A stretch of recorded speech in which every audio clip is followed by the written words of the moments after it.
ka-imo, kumusta po kayong lahat? Bukas po ay Lunar New Year kaya sobrang busy po ako nagluluto kasi pupunta yung mga in-laws ko bukas. Isa ito sa mga niluto ko kaya ipapakita ko sa inyo. Takes time yung paggawa nito or pagluto pero requested ni G1 at saka ni Jisong, isa kasi ito sa paborito nila na side dish. Chicken po yung ginamit ko, nilagyan ko ng konting tubig at saka tinimplahan ko para maluto. Hinanda ko muna yung bawang habang hinihintay ko yung chicken na maluto at saka yung sibuyas naman po. Hiniwa ko ito sa mga maliliit kasi ihalo natin ito sa chicken mamaya.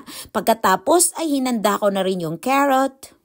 Kalahati lang po yung ginamit ko sa medium na size na laki ng carrot. Pagkatapos nito ay hinugasan ko na rin yung mga malalaking sili. Ayan na, tapos ko na po itong hinugasan, tapos kinat ko lang po yung mga nasa dulo. Hindi po ito maanghang, so kailangan lang natin alisin yung mga buto-buto sa loob. Nasa mga 12 na piraso yata ito or 11. Gusto ko sanang magluto ng marami pero alam nyo sobrang mahal.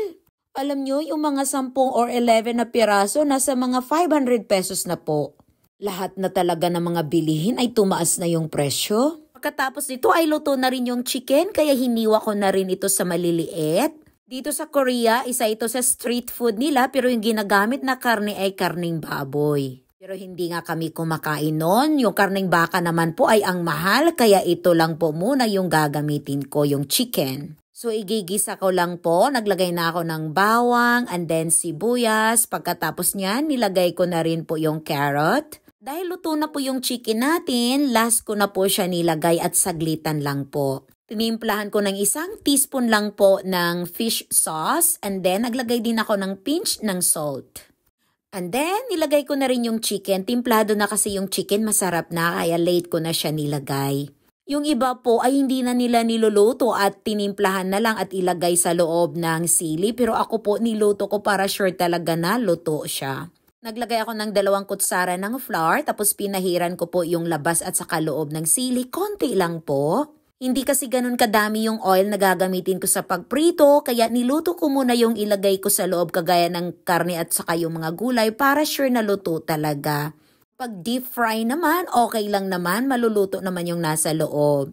Anyway, pinapakita ko sa inyo paano ako magluto nito. So nasa mga 11 pala lahat ito. Bukas ko na sana ito lulutuin para mas masarap talaga siya na fresh yung pagkaluto pero bukas wala na akong time. Yung pinakita ko pala ay yung flour na ginagamit nila dito pang prito. So 2 cups ng flour or 200 ml, naglagay ako ng 300 ml na tubig or mga 280 okay na po. So haluin ko lang ng maigi, pagkatapos niyan ay iprito na natin. Medyo tinipid ko pa rin yung mantika ko, hindi ganun kadami kaya kailangan ko siyang baliktarin.